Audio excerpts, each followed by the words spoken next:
E o assunto é esse: Jesus voltará. E nós vamos pensar sobre o nosso preparo. Para os irmãos que aqui estão presentes e também para aqueles que estão nos assistindo através das mídias, todos os sábados de manhã, se porventura você não tem o hábito de vir aqui ao sábado de manhã, às 9 horas, nós temos um momento de estudo e de reflexão da palavra de Deus. O assunto que nós estudamos ontem, às 9 horas da manhã, no momento da escola bíblica, foi exatamente esse: Jesus voltará. E pensamos sobre o nosso preparo. Então, para você que não tem o hábito de vir, mas gostaria de saber o teor, o conteúdo do assunto que nós estudamos ontem, no dia 11, você pode, através dessa mesma transmissão, nós temos aí, você pode chegar em casa, os que aqui estão, ou os que já estão em casa assistindo, podem ver aí na descrição do vídeo, na descrição do link, você vai ter acesso para ouvir na íntegra o assunto que nós estudamos ontem, a lição bíblica, o áudio, o texto, comentários, os argumentos. Então, para você que não pôde vir ontem, pode chegar em casa, acessar esse link, o link da transmissão da igreja, e você procure na descrição ali, que você tem não apenas a lição de ontem, mas a lição do sábado anterior também. É uma novidade, né, para que você se intere e haja uma interação, né, com todos os assuntos que nós estamos estudando. Fica a dica, fica aí o recado para que você acesse o link e desfrute então do teor. É claro que no pouco tempo que nós temos aqui, não vai dar para aprofundar muito, mas eu vou procurar falar aquilo que não falamos ontem, que não aprendemos ontem. Então você assiste a lição, você acessa o link da lição, do estudo, e depois você revê a mensagem, a pregação, e uma pode complementar a outra. Amém? Então, vamos pensar. Então, Jesus, ele falando a respeito da sua segunda vinda, né? Porque ele voltará. Trata-se da segunda vinda de Jesus, portanto, a volta de Jesus. E sobre o nosso preparo.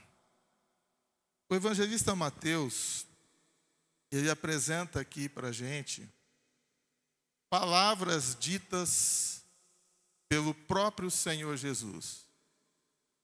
E ele, então, tomando por base o que ouviu de Jesus e aí relatou no seu evangelho, ele ouviu o Senhor Jesus dizer uma vez e fazer uma comparação entre o reino dos céus e uma festa de casamento. Interessante, todos nós já fomos de algum casamento, já participamos de casamento. Alguns como o noivo ou a noiva, outros como padrinhos, a maioria talvez como convidados, mas a gente entende bem o que envolve um casamento, uma festa de casamento. Você não vai de qualquer jeito, você se prepara. Eu, quando vejo algumas fotos ou vídeos de casamento, eu me esforço um pouco para reconhecer as pessoas. Você fala, mas quem que é esse aqui? Aí você olha, nossa, toda aquela produção, aquela vestimenta, aquele penteado, aquela mudança na aparência, você... eu conheço, eu sei quem é, né? Mas no casamento, alguns são irreconhecíveis. Tamanho preparo, tamanho, né? O cuidado ali para o evento, né? Para participar da festa. Eu quero pensar com os irmãos sobre Jesus tomar como exemplo sobre a sua segunda vinda uma festa de casamento. Olha que interessante. E para a gente entender um pouco essa parábola e pensar um pouquinho mais nos textos bíblicos que reforçam aqui ou ali esta ideia de associação da segunda vinda com Jesus como uma festa de casamento, a gente precisa entender um pouco da cultura da época. E nós estamos falando da cultura do povo judeu. Porque Jesus era judeu, estava falando para um público judeu, um público que certamente já havia frequentado inúmeras festas de casamento, sabia como funcionava, sabia exatamente quais eram as etapas que envolviam a festa, a festividade de um casamento. Então Jesus usa de uma parábola como esta, de uma festa de casamento, para falar sobre a sua segunda vinda. Porque Jesus voltará. E assim como para uma festa de casamento, nós precisamos estar preparados para este momento, para este encontro, para esta festividade. Acontece que,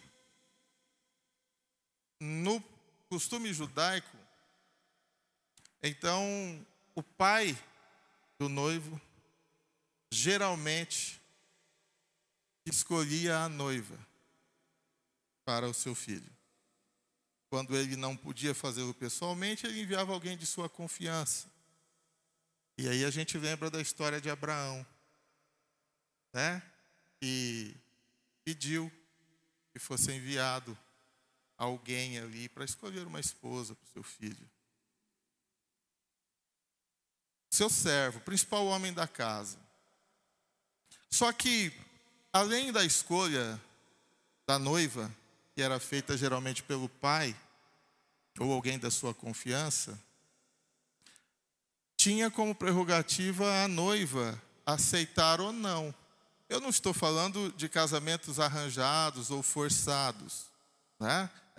É claro que dentro da cultura judaica e com o passar dos anos houve algumas adaptações, algumas mudanças, mas em linhas gerais a ideia era exatamente essa. Na época de Jesus, por exemplo, era esse o critério.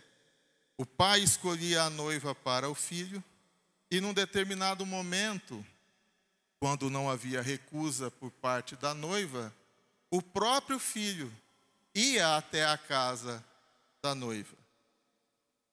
Ele ia pessoalmente até a casa da noiva para se conhecerem, né? O candidato. Interessante que quando o filho chegava na casa da noiva, geralmente o pai espiava por alguma parte ali que possibilitasse ver quem estava na porta do outro lado, e o pai logo identificava, é o noivo. E ele perguntava para a noiva, para a pretendente, para sua filha, posso abrir a porta? É ele que está aí. E ela então dizia, pode abrir. E aí o noivo entrava. O noivo entrava, se identificava, troca de olhares, quase pouco, mas olhares penetrantes, né? Se fosse na linguagem de hoje, eu acho que a noiva escaneava o noivo, né? Para quem está mais ligado na tecnologia aí, escanear é fazer uma leitura de baixo a cima ou de alto a baixo, onde você pode ver os mínimos detalhes. Depois você pode dar zoom, ampliar, examinar aqui, ali ou acolá. Então a noiva escaneava, memorizava e depois sonhava, né? Mas nesse primeiro encontro, então, o noivo, na sua visita à casa da noiva, ele oficializava. Uma vez aceito, né, como noivo, ele oficializava. Eles faziam um documento. Eles faziam um documento onde assegurava todos os direitos da noiva, as obrigações do noivo, evidentemente, ceavam junto ali com a família e faziam um pacto, faziam uma aliança. Então os noivos, eles assumiam um compromisso, e não era extensivo ou incluía apenas os noivos, mas a família. As famílias assinavam um compromisso de comunhão, de andarem juntas, de se prepararem, de fazer parte, de formar uma nova família, uma única família. Interessante esses critérios aí. E depois que o noivo, então, já era aceito por parte da noiva, ele ceava junto, tomavam-se taças, né, de vinho ali, cada taça numa simbologia, fazendo uma simbologia sobre o casamento. E após a última taça, eram 4 taças, cada uma representava uma etapa, mas na última taça, então, o noivo assinava o contrato, pagava o preço, o dote, pagava o preço e dizia para a noiva: eu volto no dia do casamento. Porque, na verdade, o primeiro encontro era a oficialização, oficiava-se o noivado, o casamento mesmo, a núpcia, a noite de núpcia ou as festas que envolviam as núpcias, era quando o noivo voltava. Não menos de 1 ano se passava até o noivo voltar. E enquanto o noivo voltava, interessante a gente pensar alguns detalhes ali. A noiva assumia uma posição de noiva. Se ela precisasse sair, se ela precisasse ir a algum lugar, ela logo, era por hábito e costume, ela colocava um véu. Porque se alguém a visse na rua, publicamente, não ia fazer nenhuma proposta de noivado. Essa já está comprometida. Essa já está comprometida. Perdi a vez, né? Perdi a oportunidade. E a noiva tinha algumas funções. Ela tinha algumas atribuições. A noiva, ela precisava preparar o seu vestido. Ela que confeccionava o seu vestido. Ela quem montava o seu próprio enxoval. E ela assumia um compromisso de, até o momento em que o noivo retornasse para a festa, então, ela assumia um compromisso de santidade. Eu estou comprometida. Eu fui consagrada. Eu fui separada. Eu estou à espera do meu noivo. Eu estou preparando, através de todas as minhas vestes, de todo o meu enxoval, mas eu estou preparando-me psicologicamente, estou aproveitando esse momento para refletir, para pensar e para me entregar por completa e viver para sempre com o meu amado. Essa era a atribuição da noiva. Por sua vez, o noivo, depois que assinava o compromisso e dizia, eu vou voltar, ele pagava o dote, ele assumia um compromisso e dava um selo de que dizia, eu certamente voltarei. Mas e se você não voltar, podia alguém pensar, ou a noiva pensar? Se o noivo morresse, por exemplo, antes de voltar para o dia do casamento, a noiva já tinha direito à herança, ao dote e a tudo aquilo que dizia respeito ao noivo e à sua família. Interessante pensar sobre isso. Passando-se o período do noivado, então chegava o dia da festa. O banquete pronto. A noiva aguardando, o noivo preparado. Só que nesse 1 ano de intervalo, qual era a atribuição do noivo? O noivo geralmente saía da casa dos pais e da noiva, ia para a casa do seu pai e preparava ali um cômodo, um quartinho, na casa do seu pai. E o seu pai fiscalizava e observava exatamente todos os cuidados. E o seu pai é quem dizia ao seu filho, faz assim, faz assado.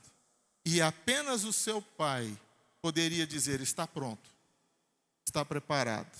O ambiente que você vai viver aqui com a sua noiva, que você vai passar a núpcias com ela, está pronto, está preparado. Pode ir buscar a noiva. Nesse 1 ano, enquanto o pai não dizia ao noivo: está pronto, porque quem preparava o cômodo onde iria morar era o próprio noivo. Geralmente, num sistema patriarcal, você voltava a morar com os pais. E aí fazia-se o cômodo ali, na casa do pai. Então, se alguém visse o noivo pela rua ou por qualquer outro lugar, falava: e aí, quando é o casório? Ele dizia: meu pai que sabe, eu não sei. Mas você não sabe o dia, você não sabe a hora? Eu não sei o dia nem a hora, quem sabe é o meu pai. Ele vai vistoriar e fiscalizar e dizer: está pronto, pode buscar a noiva. Era assim um costume, o ritual do casamento judaico. E eu fico pensando agora que estamos contextualizados, quando Jesus abre então a sua boca e vai falar a respeito da sua segunda vinda, e ele diz assim, para mim e para você que já conhecemos o costume da época: o reino dos céus é semelhante a um certo rei que celebrou as bodas do seu filho. E você já logo começa a pensar numa festa de casamento. O noivo, a noiva, os convidados, o pai, o filho. Ele enviou os seus servos para chamar os convidados para as bodas, mas esses não quiseram vir. Jesus já estava anunciando de que no passado, desde Abraão, quando ele escolheu a noiva, quando o Pai, nosso Deus, escolheu a noiva, que seria a descendência de Abraão, ele dizia, e foi mandado o convite, Jesus dizendo. E eu penso que nós já estaríamos captando a ideia. Realmente, Deus escolheu Abraão, a sua descendência, mandou os seus profetas falar e anunciar sobre a vinda do seu filho, que haveria um encontro, que haveria um casamento. Sim. E estes não quiseram vir. Então, novamente, o Senhor enviou outro servo dizendo: eis que tenho o meu jantar preparado, os meus bois e cevados já mortos, tudo já está pronto, vinde às bodas. E cada um começou a excusar-se, assumindo outros compromissos, outras atividades que não de se envolver com a festa, com o casamento e com o noivo. Assim fizeram todos aqueles do passado. Mas como a prerrogativa de aceitar o convite era da noiva, a nação de Israel não aceitou casar-se com o Senhor Jesus. No dia em que Jesus veio ao mundo, se apresentou, foi se apresentar para a noiva: eu sou o noivo. A nação de Israel olhou de cima a embaixo e disse: esse nós não queremos. Mas como o preparo, a festividade, o casamento estava já tudo pronto e tudo armado, então o dono da festividade disse, olha, na sequência da leitura, agora a partir do verso 6, onde terminamos: e os outros apoderaram-se dos servos, os ultrajaram e mataram. A nação de Israel matou os profetas, matou a todos e matou o próprio noivo, que se apresentava como o noivo, como Filho de Deus, Senhor Jesus, que veio sacramentar, oficializar o casamento. Ele veio assinar o contrato e prometeu: hoje eu estou assinando o contrato, mas eu vou para a casa do meu pai. Evangelho de João, capítulo 14, 1 ao 3. O que é que disse Jesus? Vou para a casa do meu pai, vou preparar lugar para vocês, e eu virei outra vez, para que onde eu estiver, vós estejais também. Eu vou vir como noivo buscar a minha noiva e vou levar para a casa do meu pai. E inúmeras vezes Jesus foi interrogado de quando seria isso, quando aconteceria isso, e Jesus afirmava: só o meu pai que sabe, nem eu e nem os anjos. Irmãos, eu estou falando de uma parábola que Jesus propôs, de algo que era comum, era perceptível, as pessoas sabiam como é que funcionava um casamento, e eles então, ouvindo a Jesus, começaram a pensar. Se você ler o capítulo anterior aí, numa outra parábola que Jesus estava contando, disse o evangelista Mateus que os principais dos sacerdotes e os sacerdotes, ouvindo estas palavras, entenderam que Jesus estava falando deles. Na parábola anterior, Jesus estava falando e comparando, e eles entendendo. Só que na sequência, no capítulo 22, Jesus então fala ao mesmo público, às mesmas pessoas, esta parábola que estamos lendo aqui. E vocês acham que eles entenderam? Ainda mais associando com um casamento. E aí, Jesus ele disse assim, agora já anunciando o porvir, o intervalo entre o seu retorno, a sua volta ou a sua segunda vinda, o que aconteceria com aquela nação. Verso 8.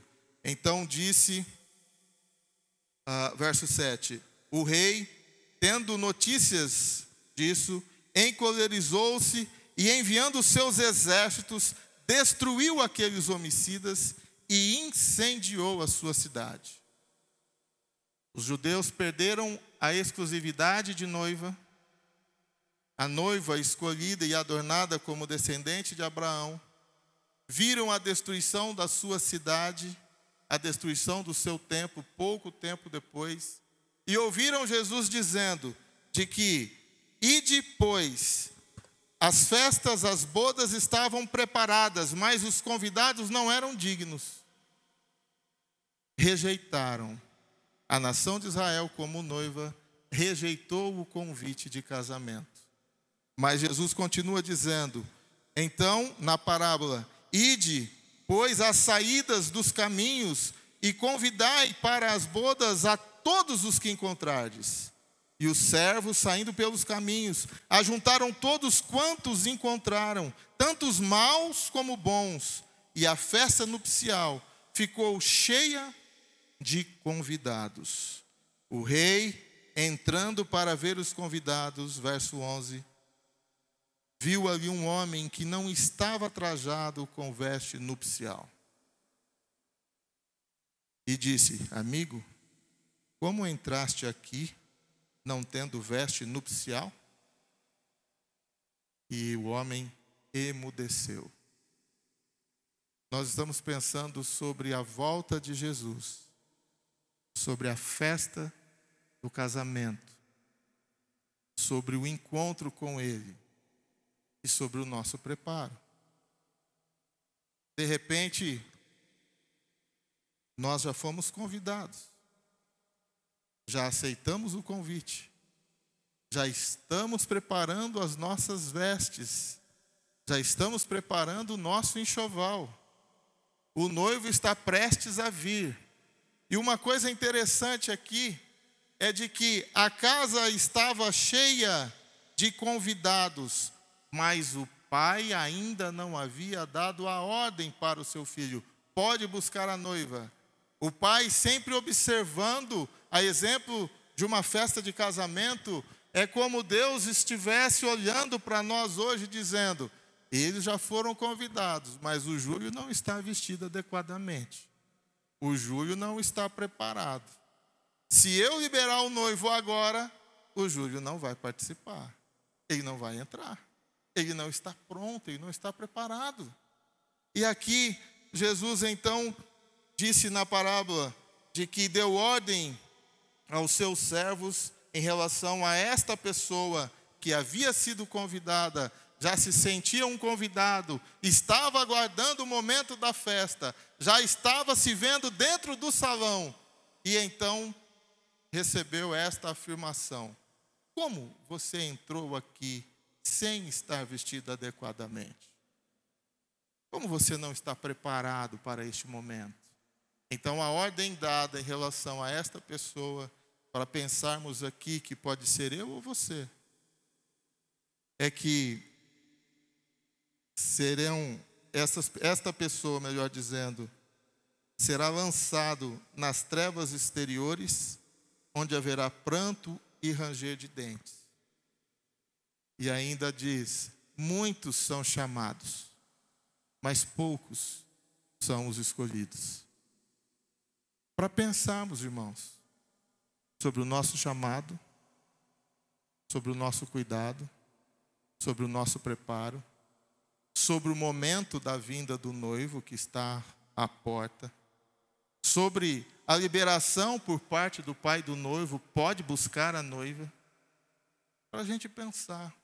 Em outras parábolas, Jesus também faz a mesma comparação, a parábola das 10 virgens, referindo-se à igreja. Nós estudamos isso na lição de ontem. Mas, para nós pensarmos aqui, algo interessante em relação ao preparo, então. Porque Jesus voltará. E o nosso preparo? Como está? Quando o noivo celebrava o noivado, tomava as suas taças, 4 taças, cada uma representando uma etapa ou um compromisso, o noivo, ele assumia um compromisso com a noiva e com os seus familiares. Ele dizia: até que eu volte, eu jamais vou tomar outra taça de vinho antes que eu cumpra com a minha promessa.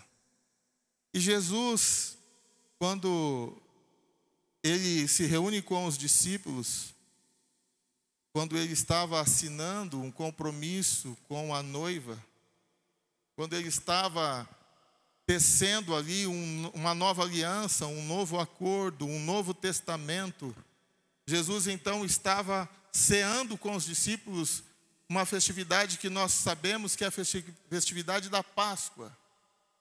E então Jesus toma do cálice, do suco de uva, e diz aos seus discípulos que desejou muito. Evangelho de Lucas, se você quiser conferir o que eu estou argumentando aqui, Lucas capítulo 22, a partir do verso 15, diz assim, palavras de Jesus: desejei muito comer convosco esta Páscoa antes que padeça, porque vos digo que não a comerei mais, até que ela se cumpra no reino de Deus. E ele, tomando o cálice, havendo dado graças, disse: tomai, repartiu entre vós, porque vos digo que já não beberei do fruto da vide, até que venha o reino de Deus. O compromisso do noivo de só participar de uma festa, de um banquete, na presença da noiva e dos convidados preparados para este acontecimento. Nós sabemos que Jesus começou dizendo que o reino dos céus é semelhante a um rei que celebrou as bodas do seu filho. Isso ainda vai acontecer. Nós estamos passando por fases, por etapas. Quando nós olhamos para a Bíblia, nós já vimos e identificamos a escolha da noiva, através da descendência de Abraão. Nós já vimos o noivo vindo até a casa da noiva. Jesus vindo ao mundo, se apresentando como noivo, como o Filho de Deus, aquele que virá buscar a sua noiva. Nós já vimos Jesus indo para o céu e prometendo que voltará novamente. Nós já vimos Jesus afirmando sobre o preparo e nós já estamos nos posicionando como quem aceitamos o convite. A noiva agora somos eu e você. Se alguém estava se imaginando como um convidado, pode lembrar do convidado que não estava preparado. Mas se alguém está se identificando como a noiva, sinta-se compromissada com o noivo. Apresente-se com vestes nupciais. Apresente-se, prepare o seu enxoval, prepare a sua bagagem. Use esse momento e esse tempo até a vinda do noivo, até a volta de Jesus, como preparo, uma reflexão de como será a minha e a tua vida ao lado do Senhor Jesus. E o dote? E o dote? Jesus morreu, mas ele ressuscitou. E antes de ir ao céu, ele deixou um símbolo, um penhor e uma segurança. Evangelho de João, capítulo 14, a partir do verso 15, Jesus diz: o Pai vai enviar um outro Consolador. Ele vai estar com vocês. Ele vai fazer lembrar de tudo aquilo que eu ensinei, de tudo aquilo que eu prometi. E certamente Ele, o Espírito Santo, será o penhor da minha palavra. Você quer uma garantia? No casamento judaico, a noiva recebia um dote em dinheiro, com o passar do tempo um anel, mas não no dedo, nesse dedo que nós anelar, o que simbolicamente liga ao coração, né? A tradição pensa de que nós temos aliança nesse dedo, porque tem uma veia que sai daqui e vai direto ao coração, né? Não, no casamento judaico, a noiva recebia um dedo, um anel no dedo indicador. Dedo indicador, não era no mesmo dedo. Mas a garantia, o anel era a garantia. A nossa garantia, o nosso penhor, é o Espírito Santo que foi derramado entre nós, que está conosco, que habita em nós e que nos convence de todas as palavras que foram ditas por Jesus. O Espírito Santo é o penhor, ele é a garantia de que o noivo virá outra vez. Vamos concluir aqui para nós orarmos novamente, apresentarmos a nossa vida diante de Deus. Se o grupo já estiver preparado aí, pode se posicionar aqui. Mas eu fico pensando ainda sobre o nosso preparo. Na lição nós temos um episódio em que Paulo escreve a Tito, falando sobre o nosso preparo, né? E eu quero encerrar a partir, não deste texto, mas daquilo que Paulo escreve aos Gálatas. Porque lá em Tito, Gálatas capítulo 5, porque lá em Tito, Paulo está falando sobre um posicionamento nosso em relação à nossa convivência na sociedade, para com as pessoas que estão fora da igreja, e a nossa convivência para com os que estão na igreja. Nós precisamos nos posicionar como um povo zeloso, um povo especial, um povo que pratica as boas obras, escreveu Paulo a Tito. Mas agora Paulo, escrevendo aos Gálatas, ele fala de algo particular que eu e você conhece bem, de uma fraqueza minha, de uma fraqueza tua, que pode nos impedir de nos prepararmos como este povo zeloso, especial e que pratica boas obras. Gálatas capítulo 5, a partir do verso 18, verso 19, Paulo fala assim, sobre as obras da carne. Nós conhecemos bem o que é isso. Paulo diz, Gálatas 5, verso 19, as obras da carne são manifestas, as quais são a prostituição, a impureza, a lascívia, a idolatria, a feitiçaria, as inimizades, as porfias, as emulações, iras, pelejas, dissensões, heresias, invejas, homicídios, bebedices, glutonarias e coisas semelhantes a estas, acerca das quais vos declaro, como já antes vos disse, que os que cometem tais coisas não herdarão o reino de Deus. Para entender as boas obras, é só olhar para dentro de você, e eu olho para dentro de mim, e veja se alguma dessas atitudes nossas nos impede de sermos um povo santo, separado, zeloso.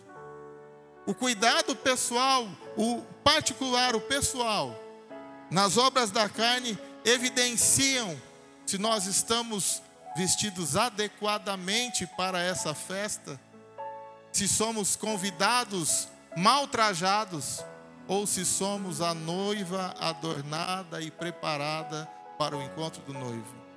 Ao passo em que, como parâmetro e base, Paulo diz: olhe para você que eu olho para mim. Identifique em você e eu procuro em mim o fruto do Espírito. Veja se há em você ou se há em mim o amor, o gozo, a paz, a longanimidade, a benignidade, a bondade, a fé, a mansidão e a temperança. Estamos refletindo o fruto do Espírito nos nossos comportamentos, nas nossas falas? Estamos nos posicionando como a noiva de Cristo? Ou somos convidados mal vestidos, que queremos entrar de penetra, de bicão? Achamos que fomos convidados, mas não andamos no preparo que o convite exige. Vamos ficar de pé, vamos louvar a Deus, e depois deste louvor, nós estaremos então orando a Deus, intercedendo em favor das necessidades, mas não deixando de nos apresentar como convidados e noivos que estamos nos preparando para esse encontro.